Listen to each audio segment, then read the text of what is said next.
Okay, welcome back to this week of MTG Militia Madness.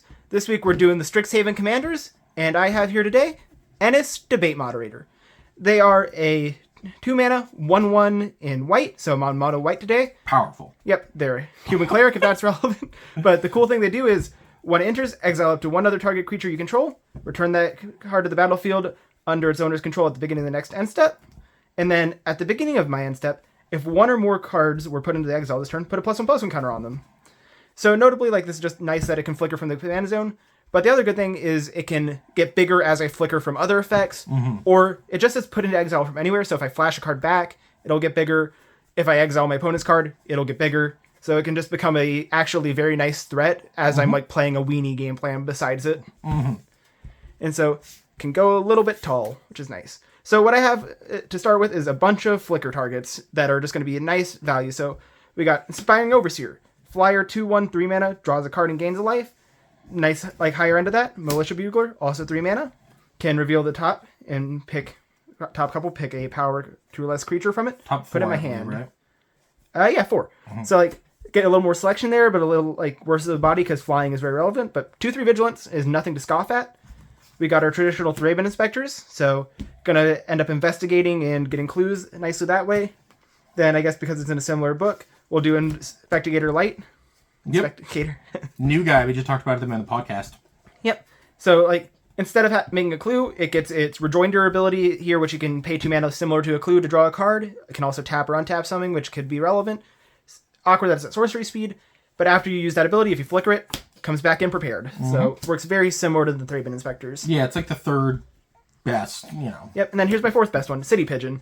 It's a 1/1 flyer, so it's nice that it's in the air. And then if you flicker it, you will get a food token. Or if it just dies, you'll get a food token. Yeah. Leaves the battlefield. Very good. Yep. Then we got our 2 1-mana, 1/1 draw cards for 2 mana. Then our Helpful Hunter and Spiriting Companion, the dog and cat. That's my name. Yeah. I'm being helpful.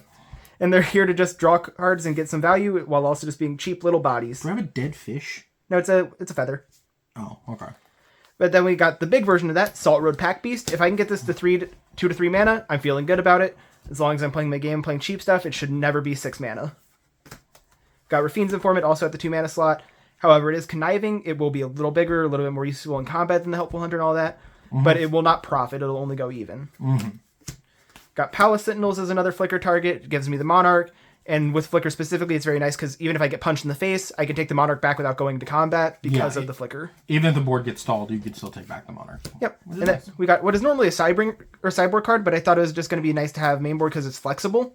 And so it's Dawnbringer Cleric. Yeah, I'll buy that. Yeah, and it can gain life, destroy an enchantment, or exile a card from a graveyard. So especially with all my instant speed flickers, I can do some kind of cheeky things about exiling something from my opponent's graveyard on their turn, which could be fun. So just a nice little flexible boy right there. You can get the Lotleth Giant in response to the Dread Return or whatever. Yep. And then we get what I would put as my Guys That Flicker Guys package, which we got Spider-Man, Webslinger, 1 mana to Websling, 3 mana to play, 3/3. So if I have a tapped guy, can you have this come down, bounce the tapped guy, easy peasy lemon squeezy. We got a very similar thing in 3 mana Leonardo here, but his is sneak, so they have to be actively attacking and unblocked. But Leonardo also hits much, much harder because he gets +1/+0 for every creature I control. So that could just start straight up killing people. Each other, right? Yeah, each other. So it starts with the 1/3, but it is kind of for every creature because the 1 mana already or 1 power already on him is for himself. Sure. Yeah. He's an 0/3 that gets +1/+0 for every creature. Yeah, pretty much. Sure. If you want to think of it that way. Yeah. His power will be equal to the amount of creatures I have. That's true. But then we got Icewind Stalwart. This is the one you're probably not used to seeing. It's a 4 mana 3/3, and when it enters, it can flicker a non-warrior. Or it's an instant one, so it doesn't wait until end step to come back. So I think it's a blink and not a flicker, but the pedantry there is its own thing. I have no idea. I believe a flicker comes back on end step because Flicker Wisp. Oh, sure. Yeah, but it's fine. Then we got Core Skyfisher, return stuff to my hand, just one of the best bodies for stats in the format, especially if you're getting a little extra from it. One of the best white cards in the format. It's just so good. Yeah. Then we got what I would say is my actual Flicker package, so I'll start with the best ones, which are Ephemerate and Cloud Shift. These are both 1 mana, do it immediately. Ephemerate does it twice. 1 mana, do it twice. Yep. And the funny thing is, even if Ephemerate does, get countered... It also exiles itself Yep. Yeah. Yeah, so even if like they fizzle the ephemerate will be exiled, and that'll still trigger Ennis, which is weird. Yeah. So that's a fun little interaction there. Well, it exiles itself. Like they can counter the original cast and it won't exile itself. Yeah, they can counter it, but if they fizzle it, yes, it'll still get exiled to the rebound ability and trigger Ennis. Correct. Which is a fun thing, because I do have a rebound card in my sideboard that is for similar reasons. If they like kill your creature in response, yes. Yep, then we got all the 2-mana ones, which Otherworldly Journey is 2-mana flicker, and then it comes back at end of turn, so not immediately, but it gets a +1/+1 counter on it. Then Flicker of Fate comes back immediately, can also flicker an enchantment, which notably I do play Oblivion Ring, so I can, in response to my Oblivion Ring trigger, flicker it, and then get something else exiled, and the first one's gone permanently. Yep. Because that's templated the old way. Sadly, there's only one of those that is templated like the that. old way, yeah. And then we got Pegasus Guardian. It is just a 2-mana flicker on a body.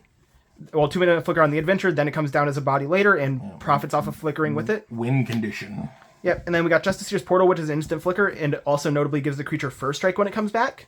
Sure. So hypothetically, if I'm in a situation, I could create a profitable block that way. But most of the time, it's just going to be not an extra ability. The other one you could play as just another extra one without an extra ability is Slip on the Ring, I think is what it's called. Sure. Which I just kind of decided this one over that one for basically no reason in particular. Yeah. Because we'll only ever get the first step of the ring tempts you, and that says the creature can't be blocked except by creatures that are smaller than it, I believe, or something like that. Something. It's either that or creatures that are bigger than it, but I think it's bigger. But I don't know. I think it might be... Yeah, I think it can't be blocked by creatures that are bigger than it because it's supposed to represent the invisibility that the One Ring gives you. Yeah, I think it's the Skulk ability. Yeah, Skulk style. Templated, yeah. Okay, and then we got this. Sorry, I accidentally put this on top of my list of stuff, or my pile of stuff that hasn't been done yet. So here we go. These are my 4 cards that profit off of your flickering. So we got the fill out my 1-drop, so I have 7 1-drops.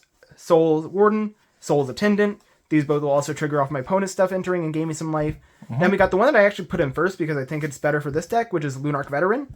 Yeah. It's only profiting off of my stuff, but it has Disturb, which means it can, when it dies the second time, it'll go to exile and trigger Ennis. Which, it's relevant. Also, it's a flyer on the back. And then it also triggers when things leave on the back, I believe. No, right? Oh, no. Oh, it's only when it leaves, not when it enters. But that's not a big deal. I'm not playing... Sorry. I thought you meant in addition, but yeah. No, but you can still trigger the back off of like flickering and stuff. And like that, which is nice. And then we got 9th Bridge Patrol, which is a weird one, but I put in this because it is actively profiting from flickering because it's whenever a creature I control leaves the battlefield, it gets a +1/+1 counter. So all that stuff I showed you that flickers, all that stuff that puts something back in my hand, will slowly make this bigger, similar to my commander. Yeah, also your commander, yeah. It's a second copy of that ability, which is good. And then now I got my anthems. So we got Eagles of the North, which is a flickerable anthem, Summon Chocomog, which is a flickerable anthem, and then Guardian's Pledge, which is immediately 2. Yeah. Because every single card in my deck is white. Correct. Well, except for the lands, but, you know. Yeah, but you can't give lands +2/+2. Yeah. Unless they're creatures. So I think this is going to be a deck where I cycle Eagles of the North a little less because its ability is just nice to play. So that'll be fun. Then we got the 2 value flashback cards that are just here because they're good, but the flashback is relevant with Ennis here. And we got Battle Screech, which will make 2 birds. Then, as long as I have 1 more white creature on the board, make 2 more birds. Then we got Prismatic Strands, which will blank damage very nicely, especially because, like, this is something I know because I saw Hunter have his deck out here, is a lot of his cards are dual color, so I can just pick either of the colors, whichever he has most single color stuff of, and all those dual color stuff will also It's like I'm in a single color deck and the color is Cynic. Yeah. Like, I'm not really a 2-color deck. Yeah, and then we got what was my removal suite, which is fairly heavy because all of these O-ring style effects will trigger Ennis. So we got Banishing Light, just basic normal one. Trapped in the Screen, strictly better Banishing Light, except it can't hit Planeswalkers, but we don't have Planeswalkers. Yeah, so in this format, yes, it is strictly better. But it has Ward 2 because of that. Then we got a slightly worse one, which is Mystical Tether, but it has... it's slightly worse because it can only hit artifacts and creatures, so it can't hit enchantments. But if you pay 2 extra, you can cast it at Flash. So, it could be relevant. Then we got straight up O-Ring. It's the best one because I do have Flicker Enchantment here as a single card, but a relevant card. Then we got Thraben Charm, Destroy Evil. Yep. Just good value removal. The sideboard squad, the main board here. It's very flexible. Then we got Ride's End to exile stuff. Very good. Just gonna, what's it called? Be like 2 mana in most situations that you're actively playing it. And then Journey to Nowhere as the cheaper less effective, but basically just as effective cousin. Did you think about playing the new Ride's End from Secrets of Strixhaven? I think it's functionally, it's a Johnny's whatever, but it's I believe that says the... destroy and not exile. Okay. Because there have been like 5 or 6 of that effect that are 5 mana going down to 2 mana that say destroy target creature. This is the only one that exiles, and that's why it's the one that's seen more play. Sure. Because it is a relevant difference. Sure. But yeah. Then we got my 3 non-basic lands. We got Idyllic Range, so to get plus and plus encounter because I'm playing all planes besides this, so it's free. Correct. Ash Barrens because I just want to have another way to thin lands out of my deck if I have extra mana. And then Escape Tunnel, similar for Ash Barrens if I have to play it, but also there are going to be some nice situations where it's like, oh, I got like a bunch of 2/2s on the board and my opponent's at 4. Okay, give it unblockable, play Guardian's Pledge, hit you for 4. Yeah. So it's just a nice way to sneak in little bits of extra damage near the end of the game. It's like the best Evolving Wilds effect you're playing in that slot. Yep. Then we got 4, 6.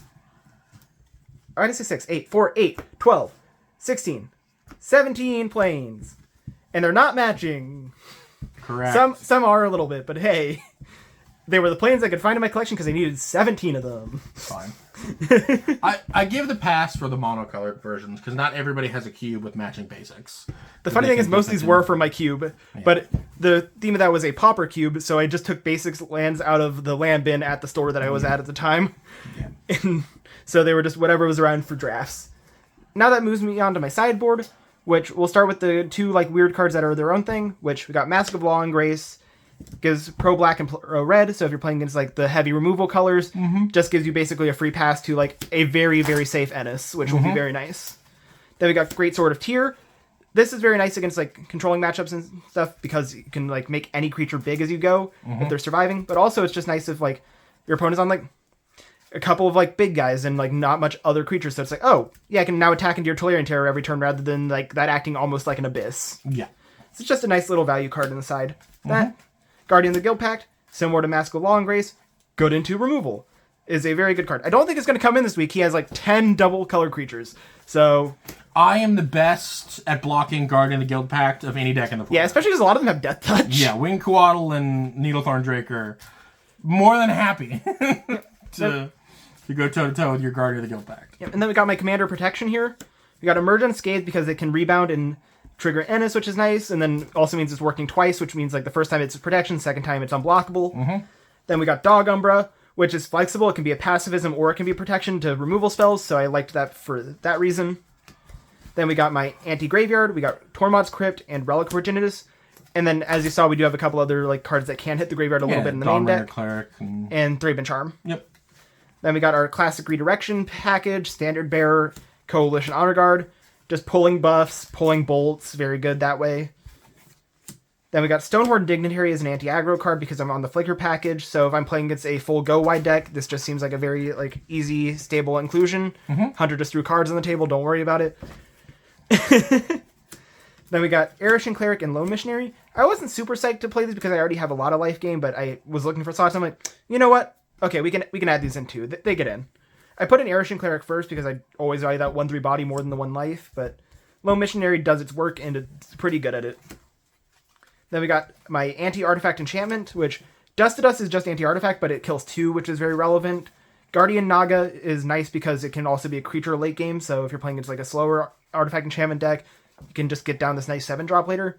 And then Revoke Existence is plain simple. Exile an Artifact or Enchantment, very good. Also the notable difference here is Guardian Naga's 3-mana ability, instant. Revoke Existent, sorcery. And both of them trigger Ennis. Same for Dust to Dust. So very good, like nice little synergy on the sideboard there too. And yeah, that's it for the deck. We'll see you in the gameplay. Make sure you do all the good stuff and show up for that.